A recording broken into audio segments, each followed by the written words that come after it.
Thrones, and I have spoken here before, and I guess I'm here again at the invitation of Ernie and Diego. A special shout out to Kelly. I really appreciate her hosting this. She's a very special friend. Diego has done a remarkable job uniting all of healthcare in the state of Nevada, particularly in Southern Nevada, and I'm very appreciative of his efforts. It's not always easy. And of course, Ernie, I don't remember a time in my life that I didn't know Ernie, and he has done a remarkable job with the Game of Thrones. When I first heard, I first got an invitation to come to Game of Thrones, I thought I needed to dress up or something, but no, and it's been a pleasure to come and support Game of Thrones, and thank you for doing everything you've done for medicine and the advancement of medicine in the state of Nevada, particularly Southern Nevada. Last time I spoke to everybody, I was the CEO and Senior Provost of Touro University. I retired June 30th, and now I am devoting full time to running, I'm sure you've all heard, running for mayor of Las Vegas. Contrary to popular opinion, I did not leave Touro in order to run for mayor. My contract was running out. They wanted me to renew with another 3-year contract. And I felt that I had done everything that I could do to change Touro from a little unknown institution of higher learning that, that concentrated on healthcare to the premier medical school in the state of Nevada. And the school is remarkable in every way. The programs are remarkable. We are educating, I was helping to educate the next generation of healthcare providers for the state of Nevada. And I thought it was time to leave. So we did a 1-year transition. And somewhere along the year, I started thinking, what are you going to do with the rest of your life? What excites you? What gets you up in the morning? And as much as I love Touro, and I was there for almost 10 years, I realized that public service is what I enjoy the most. I like helping people and taking care of people, and I thought the best possible opportunity for me was to throw my hat in the ring for mayor. What I'd like to do today is tell you a little bit about myself so you know why I'm doing this, because the question I get the most is, why aren't you just enjoying yourself? Go to retire, travel, go do, and I will share with you why. Then we'll talk some issues. I'd like to concentrate on healthcare and education, if that's okay, and the importance of all of us being very engaged. And I will say this just as a taste, I do not think healthcare fared very well in the legislature this past session. And I think it's very important for those of us in healthcare, and my family makes its livelihood in healthcare. My husband's a nephrologist, still practicing full time. My daughter is a primary care physician in town. She's actually my primary care physician. I still can't get an appointment. So, which is I paid her way through med school, and now I can't get an appointment. I am the granddaughter of immigrants to this country. They came to America in order to escape the Holocaust. My mother's side of the family is from Salonika, Greece. Prior to World War II, half of the population of Salonika was Jewish, by about 80,000 people. By the time the Nazis finished, there were only 1,000 out of 80,000 Jews left in Salonika. I have never been presumptuous enough to think that my family would have been among the 1,000 chosen to live. On my father's side of the family, in the same area where the fighting is taking place now between Russia and the Ukraine. That's where my father's side of the family comes from, and a civilization that had existed in that part of the world for over 1,000 years was completely exterminated during the Holocaust. So my family was already in the United States, both sides. So I grew up hearing stories about what life was like where they came from, and what what their hopes, dreams, and aspirations were coming to America. And when they got here, they couldn't speak English. They had no money. They had no skills. The only thing they had was a dream. And that dream was that their children and their children's children would have a better life here in America. This country not only gave my family a chance to survive, which we did, but it gave us a chance to thrive, and we certainly have done that as well. So for me, public service was always a way of giving something back to this country for taking my family in, because if it wasn't for the United States, and if my family didn't have a chance to immigrate to the United States, they would have never survived the Holocaust, and I would have never been born. And I wouldn't be sitting here speaking with you now. If I was a great singer, I'd be a singer. If I was a great artist, I'd be an artist. I'm not any of that stuff, but what I am is a very competent public servant that has devoted her life to helping her fellow man. I think it's important to know that the reason that I do this is in order to pay back, because I'm a great believer in actually paying forward. And the only way you can do that in my circumstance is to do public service. Now, I've been obviously totally immersed in the mayor's race over the last several months, and I can tell you what the issues are, although if you live in the city, if you live in the county, you are as aware of these issues as I am. They're very intertwined. When I talk to anybody, they will tell me the number one issue is homelessness. They want to do something to help people get off the streets. That's number one. Number two, affordable housing, and you can see how they are intertwined. There's a lot of people that are living on the streets that heretofore could afford an apartment. I know when we first moved to Las Vegas, my father was a waiter. And the first home that we ever bought was a $33,000 home, the old party cinder block homes near Valley High School, because that's where I went to high school. So I know the importance of home ownership, of feeling that you're part of the community, you own something. It turned our life around. It turned my family. We weren't vagabonds anymore, or transients. We were part of Las Vegas. And it was a small cinder block home off of Eastern Avenue that made that possible for all of us. Crime is a big issue, and I've had the opportunity to sit down with Kevin, our sheriff. We're very, very good friends because we worked together when I was at Touro to create a program after October 1, where Touro University trains every Metro officer for disaster training, medical training, because you probably all know this, but in an active shooter situation, you cannot have medical personnel coming on site.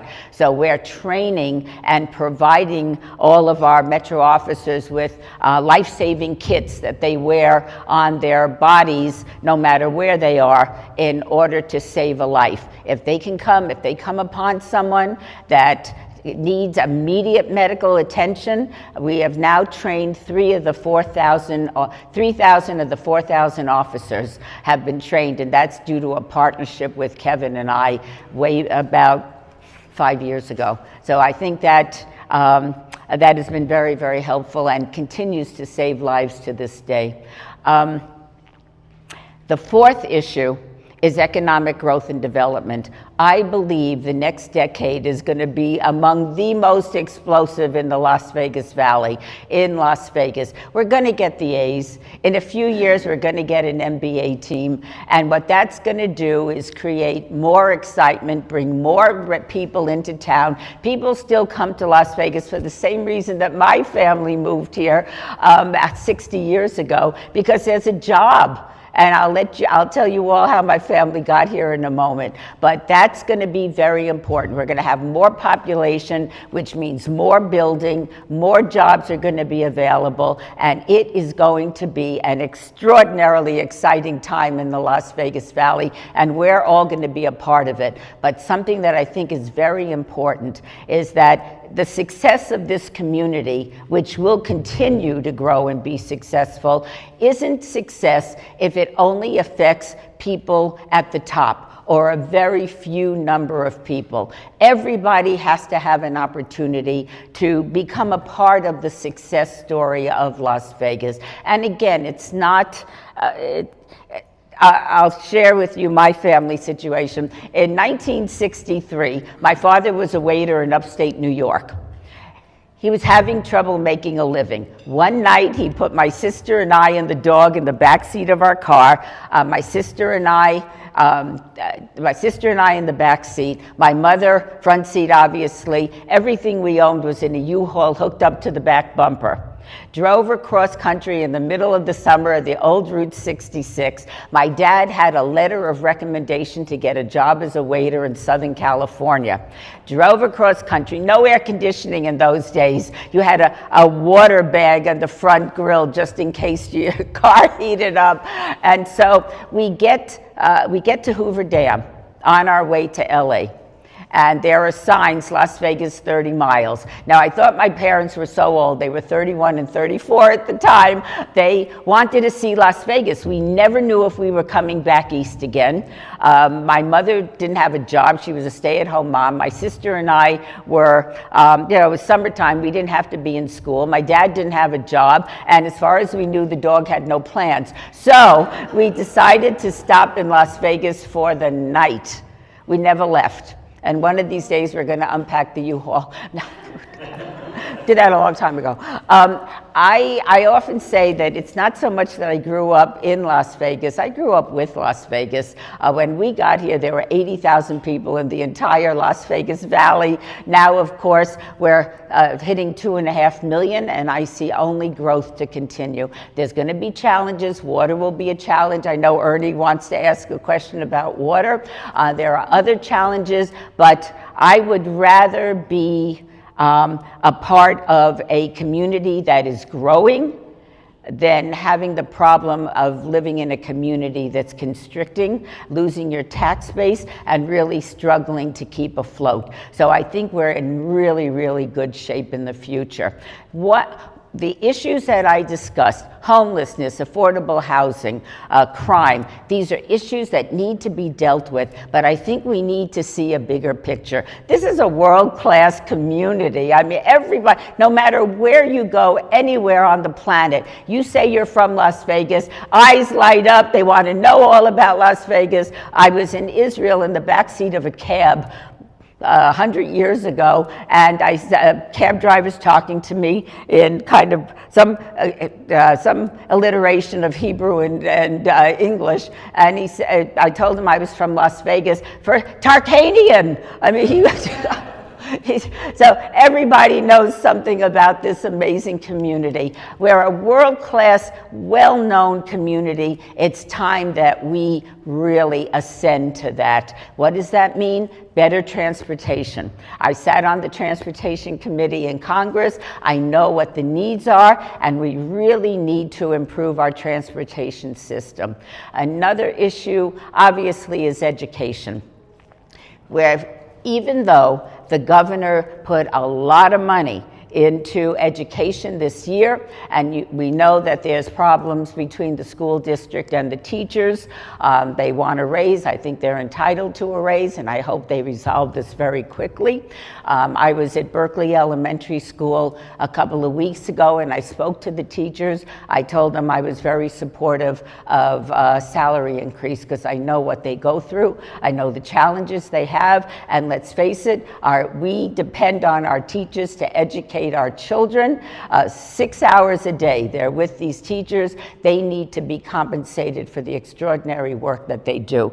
But a good education is not only important for individuals in the school district, but it's also important for democracy, because democracy depends on a well-educated electorate making informed decisions. So education, even though it's not, in the bandwidth of the mayor, you still have a bullet bully pulpit. And if we want economic growth and development, I was vice president of the Sands Hotel. I know gaming very, very well. I love the gaming industry, but I also fully appreciate that we need to diversify our economy. The best way to do that is to improve our education system so that companies, high-tech companies, others that have good paying jobs are going to want to relocate here to Nevada, particularly Southern Nevada.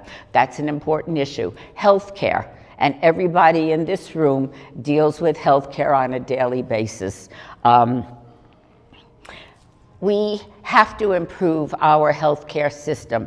Now, I come, as I mentioned, from a family of healthcare providers. I know how hard they work, and I was joking with Patty earlier. My daughter is my primary, and I have a friend that came from upstate New York, so I knew her since we were in kindergarten. We kept in touch all of these years. She moved to Vegas, and of course, she wanted to know what temple she should join and what doctor she should go to. And my first thing call Dr. Stephanie.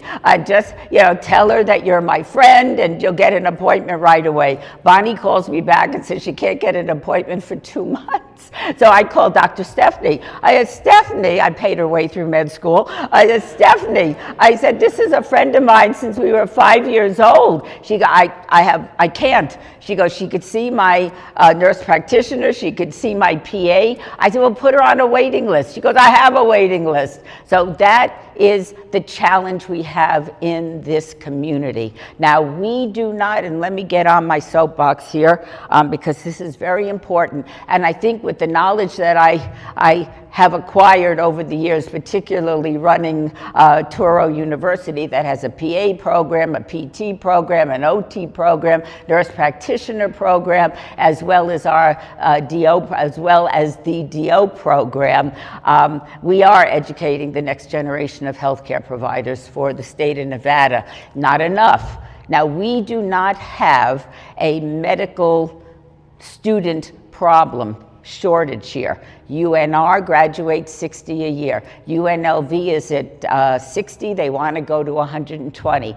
Touro is graduating 180 students a year now, and everybody is matching, by the way. So it's not a shortage of medical students, it's a shortage of residencies to keep these student graduates, these future doctors here. Right now, we are educating a whole lot of future doctors to go practice someplace else because statistically speaking, 70% of doctors end up practicing where they do their residency. Now, we need more. Now, we all know residency programs are generally funded by Medicare. Well, if we're going to wait for Medicare to fund programs in growth states like Nevada, like California, forget about it. It's not going to happen. So we were able to persuade Brian Sandoval, when he was governor, to put $10 million into creating GME in this state.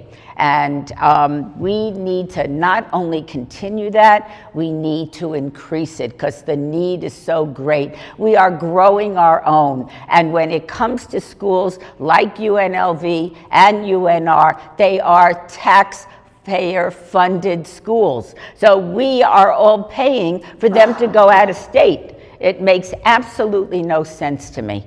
And so I would urge all of us to lobby our legislators and encourage them and our to encourage them to increase the funding for graduate medical education. We can help solve our own problem, but we have to do it. And it can't well, maybe not this session, but next session. We're done with next session. It's got to be the next session, because if not, we're going to fall further and further behind the 8 ball. New programs ought to be encouraged. Touro has a PA program that is now up to 80. I can say without fear of contradiction that when I was at Toro, I would receive a weekly phone call from some doctor. How can you get me some PAs? When they graduate, can I get them? Can I? Blah, blah, blah, blah. Sure, but 80 is not enough to go around, and consequently, we need more of those programs. I think with increased population, which is going to occur, if we're in trouble now, we're going to be in worse trouble later. And again, if we want to attract good paying businesses, good paying jobs to Nevada, we have to improve our education system and we have to improve our healthcare system. Now, why, and Diego wanted me to mention this, I think it's very important, and if I can encourage people in this room, and look, my husband is a nephrologist, very, very smart guy. He could no sooner be a political scientist as the man in the moon. He doesn't think that way. He's very logical, but I would encourage people in the healthcare industry to not only get engaged and encourage people with some background and some knowledge in healthcare to actually run for office. But if you are at all interested, and I know you're all much too smart for that, but it would be very important. The more people we have that understand the system, understand the needs of the healthcare community, which is the needs of our community, I think the better off we will be. So I'm very excited about that. With my background in education, with my background in healthcare, background in gaming, and my background in economic growth and development, I think I could lead this city into a very, very bright future. It's bright now, it'll be brighter later. I think we need a steady hand, somebody that's been around for a while. And I was joking the other day, I've been around so long that people that didn't like me can't remember why they didn't like me. So they like me now, and I'll give you a perfect example. I'm sitting there, of course, where money is, as you know, the mother's milk of politics. So I'm making phone calls, and I come upon this name, and the woman that was sitting with me says, "You should call them." Oh no. I said, "You don't know this history." I said, "We do not have good history. They never supported me. That when I was in the assembly, they didn't support me. When I was on the Board of Regents, they did. When I was in Congress, no. Just give it a try." All right, and I think I started dialing just to prove that she was wrong. So I dialed the number. I say, "Hello, I'm making this name up. Tom, it's Shelley Berkeley." "Shelley Berkeley, it's great to hear from you." It is? So this has been a real experience. Look, I was in office for 30 years. And then 10 years, I was the CEO and senior provost of Toro, and now I've decided to come back into this. It's different. It is different now. I'm different now. When I started running at the age of 30, I was pregnant with my son, Max. I had such a hunger to do this that I think I was a bit overly aggressive and overly anxious. Now with time and the passing of years and I believe the wisdom and knowledge that I've acquired, it's made me a different person, a more thoughtful person, a more engaged person. I realize that you could work and you should work with anyone and everyone if you're going to get the right result. And one of the values that I think I bring to the table is I know everybody in town. There isn't anyone that I can't pick up the phone and get to answer the phone. And I think that's going to be very, very important. I know the city council people well. I know the county commission people well, North Las Vegas, Henderson. And I think collectively we could really make an extraordinary difference. And we shouldn't be fighting with each other. Nobody knows when you cross from the city to the county line that you have crossed into a new jurisdiction. The importance is that we all work together. And I think one of the values that I bring to this is that nobody remembers why they didn't like me. So it's great. I think I could work with everybody in order to effectuate meaningful change and make us an even greater city than we already are. And with that, I think I'll stop. Diego, is there anything that you would want me to address before we open it up to Q&A? No, that's great. Did all right? Okay, all right. Why? Let me say this. You may ask me anything. What I don't know, I make up anyway. So, so yes. Hi. So I sit on the board for the USO. We have a Youth Honor Veterans program. Veteran homelessness is at an all-time high. My husband being in the Air Force himself. Yeah. She sits on the board of the USO, and there's a large number, which I'm well aware of, a large number of our homeless population are veterans, and nationally it's 30%. And it is a very, very serious problem. But go ahead and I'll repeat what you say. Okay. Turn your hearing aid up. Oh, and then you bring it back? Okay. Okay.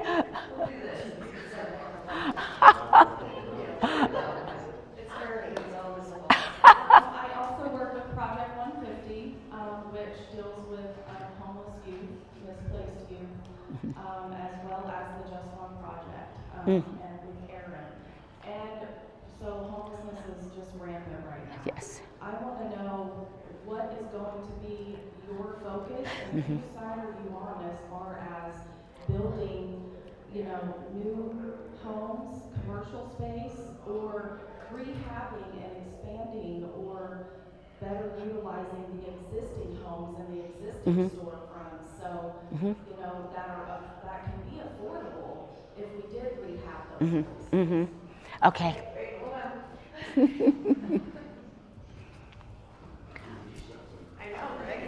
Thank you. First of all, I think I'll have you on my homeless committee on day one because I could really use the help. Let me address this in a few ways. Let me first hit the veterans. It is unconscionable to me that there are 30% of our homeless population nationwide are veterans.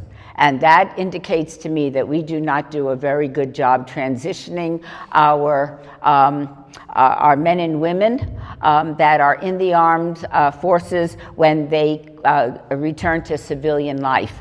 And the problem we have, and I sat on the Veterans Affairs Committee and was very active with US Vets and some of the other homeless shelters for veterans when I was in office.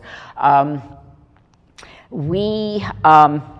know, because I've observed it, that when these men and women are just about to leave their service, they're inundated with information. And if you have this problem, you call this. If you have that problem, they want out. They're not listening. They've just put in their time, and now they're ready to go home. It isn't until they've been home 6 months to a year that they end up having problems, and then they can't remember who they were supposed to call, what they were supposed to do. And if we did a better job of keeping in touch with our vets after 90 days, after 120 days, after a year, I think we would do better, and they would do better on the outside, because the transition back is sometimes extraordinarily difficult.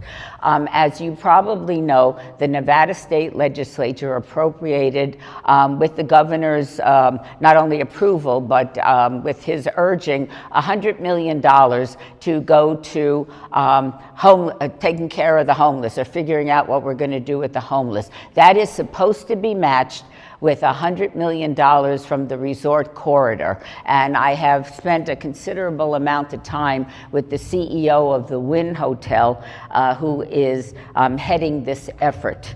And I think it's going to be very important to ensure that whoever is put in charge of this very large sum of money knows what they're doing. And it's not a political appointment. It's somebody that has been dealing with the homeless as a career, because this is an issue for two reasons. One, and again, let me say this, a girlfriend of mine, for a long-term girlfriend, runs the rescue mission. I sat down with Heather, you may know her, Heather Klein, sat down with her at breakfast.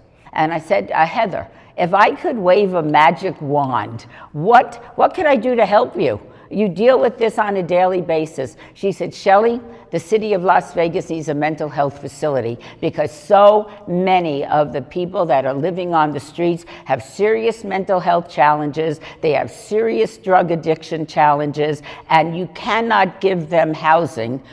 You just getting them off the street and sticking them in an apartment or some sort of living arrangement, or trying to give them job training when they have these mental health issues and they have these opioid addictions and alcohol addictions, is just a waste of time. You need to deal with the root problem before you can actually do something to make them productive members of the community, and many of them are. They just don't make enough, so they're living on the streets and they're going to work that day. And that is a big, big problem. More than that, it's not only the humanitarian issues here, and they are severe. It's also, we are in a tourist town. You cannot have our tourists, who is the lifeblood of our community, is the gaming and resort industry. You can't have people walking over homeless people in order to get into their hotels, in order to get into their businesses.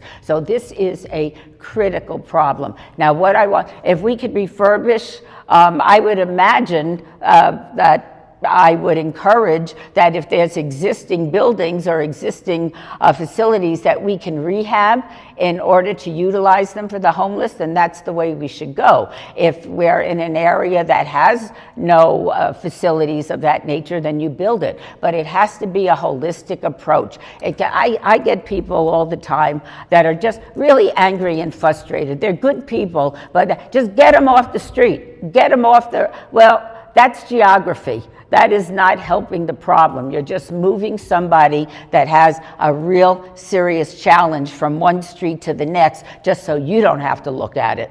But they still exist. So this is not an easy, there's no easy fix to this, and it has to be a sustained effort. And that will never get everybody off the street, but we can go a long way, especially with $200 million to introduce programs and work collectively. And this means the feds, the state, the county, and the surrounding cities, because the problem affects all of us. And just the other day, I was driving down Desert Inn Road by the boulevard. There's tents out there now. And so the people downtown don't want these tents in front of their businesses. Well, now they're in front of some other person's businesses. So we've got a long way to go with this. Also, a friend of mine, his son is in the affordable housing business. And I was talking to him the other day, actually, because I heard him give a presentation, because he can build affordable housing and he has federal money to do it. He said getting approval from the public entities, city, county, to build an affordable housing complex in a different neighborhood, the neighborhood people, everybody comes up, not in my backyard. So we're gonna have to collectively, as a community, figure out what we're gonna do, because these affordable housing complexes that are lovely, you would never know that they were affordable housing that's being subsidized by the feds. But if you're not gonna, if you're gonna fight any place that they wanna build it, we're gonna continue to have an affordable housing challenge. So very complex, and thank you for asking the question. Yes, oh, yes. Well, you just hit on two of my favorite subjects. I'm Heather's architect for the rescue mission. I've been working with her for 3 years. She's an amazing woman. She's a force of nature. Yes, she is. We just got planning approval for the new women's center. Ah, that's great. Double the capacity for the homeless Wow. on the women's side. We've got plans for everything else on that campus, but one step at a time. Mm-hmm. Currently, we don't have a certain councilman's approval. I won't name names. Okay. I think I know who you mean. It's a bit of a Heather shared that with me. She's very frustrated. And then you touched on the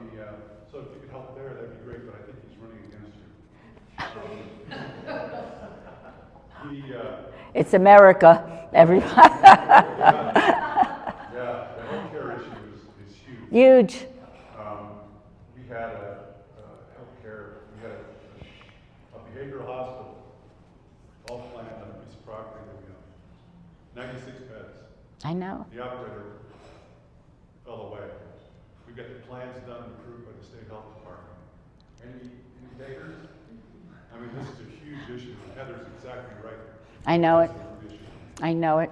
Let me say this about last month, my husband and I had tickets to go. We go every year to the Shakespeare Festival. We're big Shakespeare Festival supporters. And we stay at the same bed and breakfast every year, and we make appointments to have dinner and lunch with people from Las Vegas that are up there. So I stand up, and I think we had tickets to 5 of the 6 plays this year. So I get up quickly from my couch, and all of a sudden I heard a hideous pop, and my back just, oh my God, I thought I was going to die, and this never happened to me before. So I'm sitting there thinking, in a few hours we're supposed to get in the car and drive to Cedar City. Should I go to the doctor or go to Shakespeare Festival? Dr. Shakespeare, I went to the Shakespeare Festival.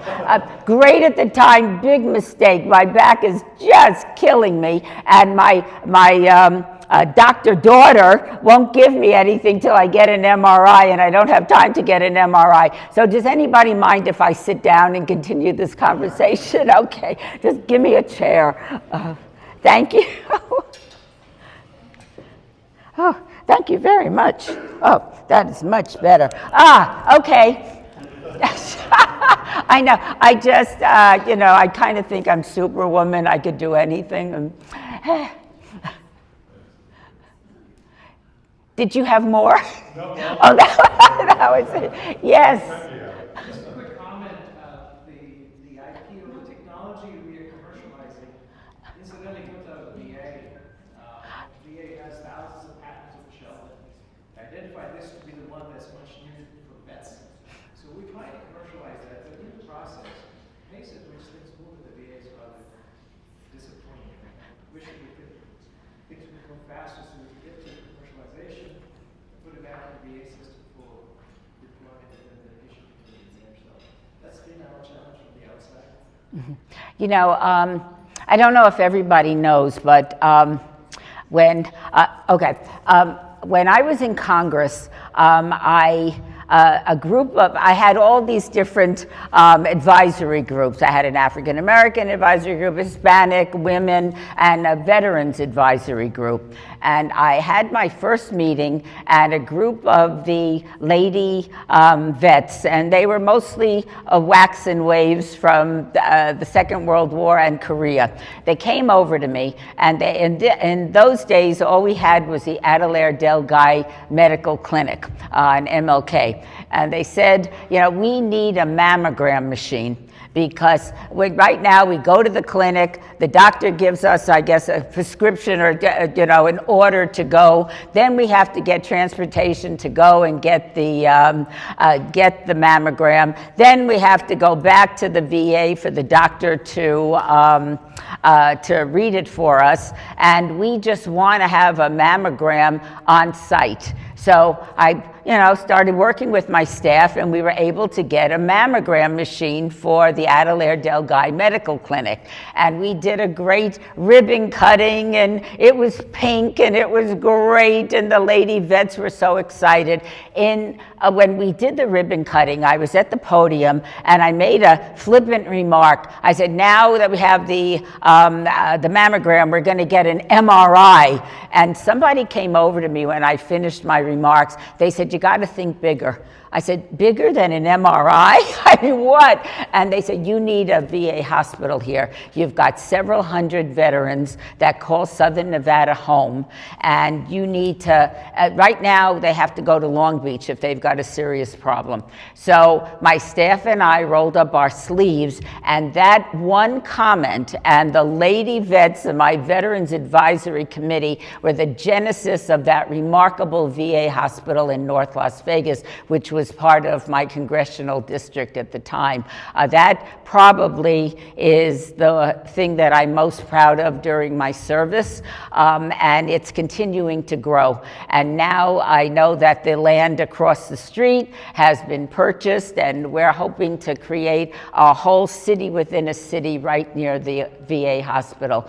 But I agree with you, things move very, very slowly.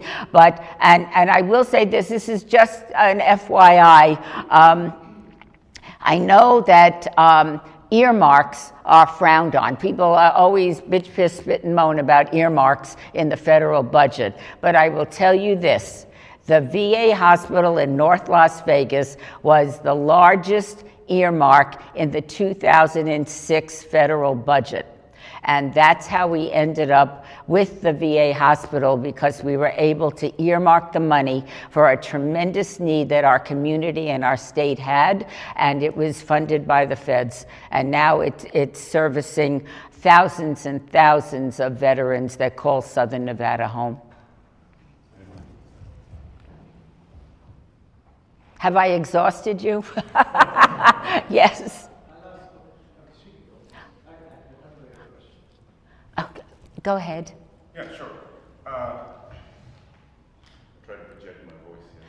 And could you tell us your name? So my name is Ephraim, physical therapist and founder of CEO of a company called Hutano. I think I teach at the same school that you're at, Torah. So the problems you talk about healthcare are really serious, right? The ability to find a physician, book an appointment, and all that kind of stuff.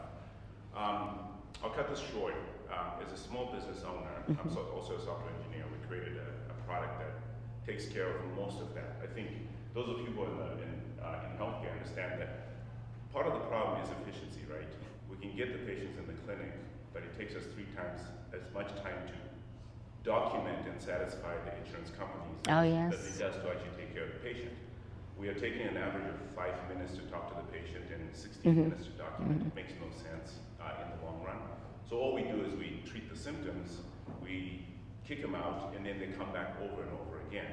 So I know most people think that it's a numbers problem. If we get more doctors in the field, that's going to help. It will. The other way to look at it is if the doctors spend more time with their patients, maybe the patients wouldn't be coming as many times as they typically do. But anyways, now to my problem. As a small business in the tech field, Las Vegas is notorious for a number of things that we have noticed. From the mayor's office, monies are allocated for small businesses like us. And those of us who are not connected tend to be at the bottom of and sometimes we're not even looking for money, we're just looking for connections. Having partnerships with organizations like your casinos so that people who are coming into the city have access to the services they need using technology. I can get a pizza faster than I can get to a doctor. It doesn't make any sense. No. The pizza might kill me, but the doctor might save my life. It just doesn't. So there's technology that has been created not only by my company, but other companies here in our own backyard. And I think we tend to overlook anything that's created here. And we go out to the Bay Area and we try to find solutions to our problems here when there are people here in town. So to just finish this off, what would you do to help us out? And there are plenty of us, really smart tech people who have created solutions to problems that we all have, but we seem to not have access to whatever structure political that has been created around where you can't break through unless you know somebody. And that seems to be a pervasive problem around. So. Ephraim, let me say this. You're not the first person to tell me that. And there's small business people that feel that they are excluded from having opportunities that others do. I would do everything I can in my power as mayor to ensure that everybody gets a fair shake, everybody has an opportunity to share in the prosperity, and everyone has an opportunity to network and meet other people in the field and in other fields that might benefit them. And you're absolutely right. We have a wealth of talent here in Southern Nevada. We ought to utilize that first. And if by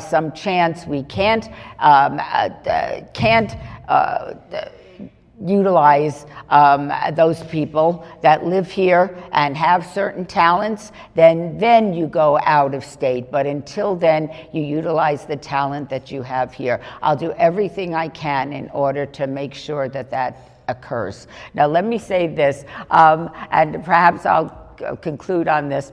So I was at an event recently at a barbecue restaurant, and I was doing a Q&A, and one of the people stood up and asked me what I was going to do to lower the temperature in Las Vegas during the summer months. Now, I probably very little. So I think it's very important to fully appreciate the limits of what a mayor can do. You know, I can do everything, but if I could lower the temperature in Las Vegas, I'd be running for God and not for mayor. So there are certain things that I simply, and no one else will be able to solve. But whatever I can, whatever is within my job description, and utilizing my bully pulpit, which I think a mayor has opportunities to speak out, not on every single subject in the world, because I think that kind of dilutes your strength and your power. But when I say something, it's going to be things that I know about, I care about, and think will make this a better community to live in. We're now, my parents of course have passed, but we're now 4 generations in Las Vegas. My parents, my generation, my children's generation, and now there's little Berkeley grandbabies running around. This is our home, and we're not going anywhere. So I have a vested interest in making sure that this incredible community that ended on Decatur and Eastern, those were the parameters when we first moved here. There was nothing in this community when we first got here. And the extraordinary growth and development and entrepreneurial spirit that we see in this community every day, I think is nothing short of extraordinary. We can harness this, we can use it, and I will say one other thing, which I said that was the last thing. As I mentioned to you, my father was a waiter when I was growing up. And he went down to the Culinary Union. They sent him to the Old Sands Hotel. He started as a waiter in the old garden room and then moved into the Copa room, and he eventually worked his way up to maitre d'. But on a waiter's salary, he put a roof over our head, food on the table, clothes on our back, and 2 daughters through college and law school. Not bad on a waiter's salary. It is my commitment to the people coming up behind me that they have the same opportunities that my family had when we first got here. My father never coveted what the bosses had, just wanted to be able to take care of his family and make sure that his 2 daughters had an opportunity to succeed in this country, in this community, and we have done that. I think I owe it to everybody else in this community to make sure that they have the same opportunities that we had. We never had a whole lot of money, but we had enough. And the result of that is that my parents, neither one graduated high school, by the way. My parents were able to produce 2 pretty good daughters in this community, and everybody should have the chance to produce at least 2 good daughters and sons and others. But that's, we have it within we can do this. We can do this together. I am so optimistic about the future. And again, this is not a political event, but I just would appreciate any support that any of you would give. And I thank you so much for listening to me. Oh, yeah, go right ahead. A couple of last announcements. Very interesting you brought the tech thing up. So if you're not involved with the HEALS task forces, yes. We're really gaining a lot of steam as far as the task forces go. One of them being within what started as cybersecurity, then morphed into a health technology, and then I said, well, let's plug into the larger tech community groups, only to find out that it didn't exist. So we're actually working together on putting a tech council for Southern Nevada. And I mean, not just for cybersecurity, we see what's happening in the casinos, but also for startups. There's a project we were working on with the Hospital Association to create VR programs so people in rural areas and underserved areas would be able to experience what it's like to work in an ER, what are all the different job positions, how I can get to those jobs. And as we were discovering, I started looking for companies, as Ephraim said, I started Googling online.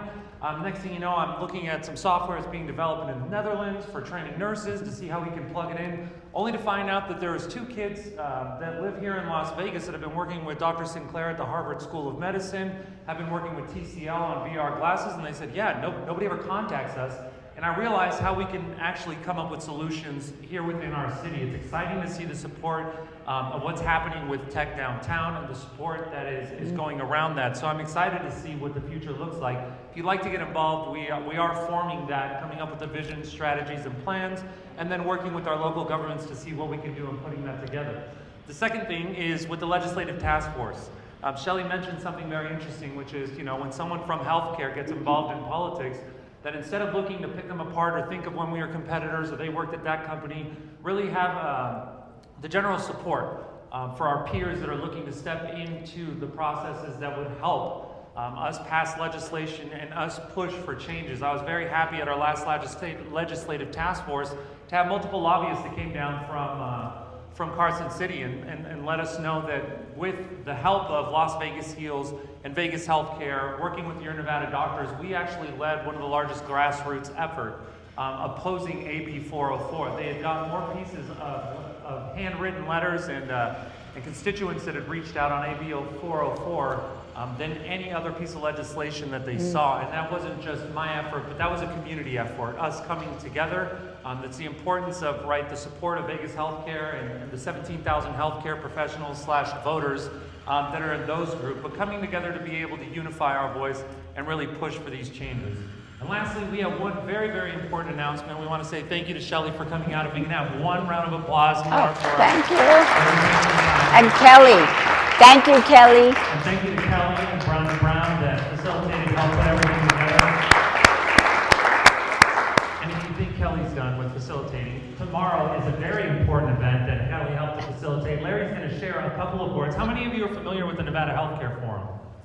I saw a couple people. I'm going to have Larry share the vision of the Nevada Healthcare Forum. Again, I am a huge proponent of community coming together and finding solutions. And before I was around, or while I was still a marketer on the field hitting, Larry put a lot of work into the Nevada Healthcare Forum and bringing together northern and southern Nevada. So Larry, if you can share a couple of words. This is going on tomorrow. You can use a microphone or you can project. That's right. It's actually the state of Nevada's forum. It's not north or south.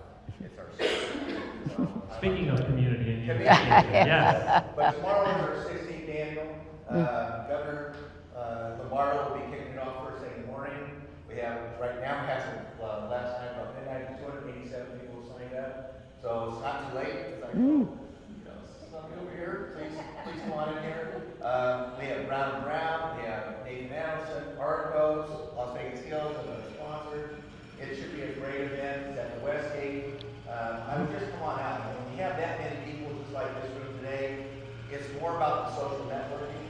And really, we have an awesome lineup of speakers and panelists from the state associations to, I never know, is it Donante?